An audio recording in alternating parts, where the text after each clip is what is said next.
This is a Tabernacle Tidbit, a bite-sized Tabernacle Talk of 5 minutes or less to help you get through your day when you only have a little bit of time. We hope this helps you to know Christ, grow in His Word, and show His love to others. Let's get started.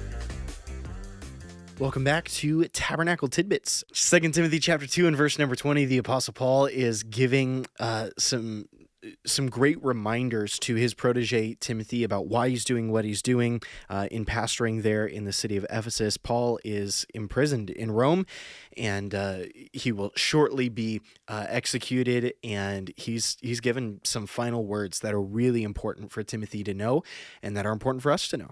And so verse number 20 says this: "Now in a large house there are not only gold and silver vessels, but also those of wood and clay, some for honorable use and some for dishonorable, or some for special and some for ordinary."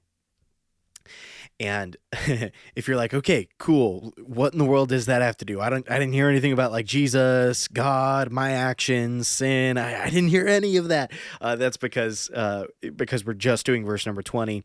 The explanation in verse number 21 that we'll hear tomorrow, that's all ahead.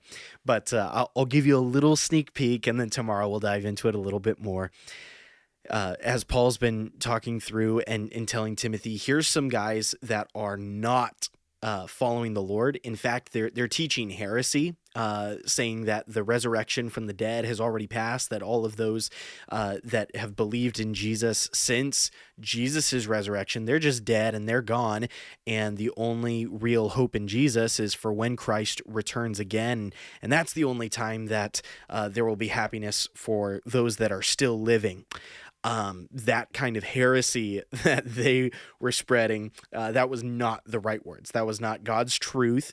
And so as Paul is encouraging Timothy, I don't want you to be like those wicked individuals. Instead, I want you to turn to the Lord. And frankly, God knows those who are His, as we heard in verse number 19, and we are to turn away from wickedness. So then he says this: in every single house, there are nice things, and there are just like normal, not as great things.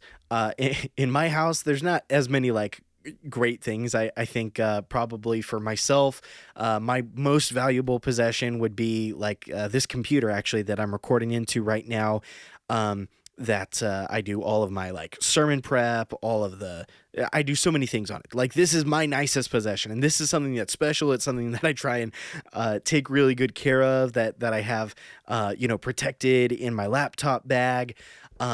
This is something that's really important. And then there are also items in my house that are just unimportant, that I don't really care if it lives or dies. As it relates to this verse, honorable use and some for dishonorable, or special use or just ordinary use.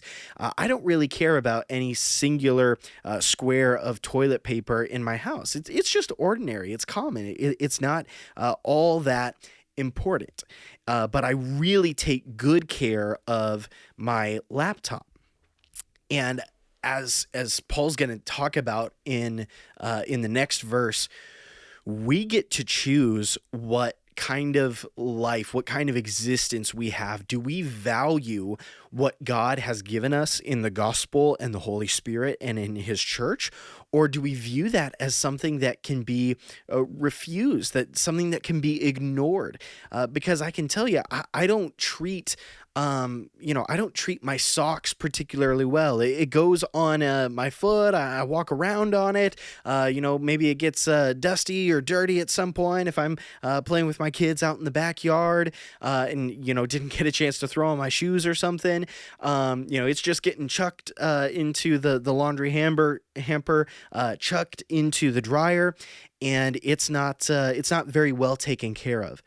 But my laptop, I do take care of it because it's important. God has given you His valuable truth, His Spirit, His Word, His children, His family.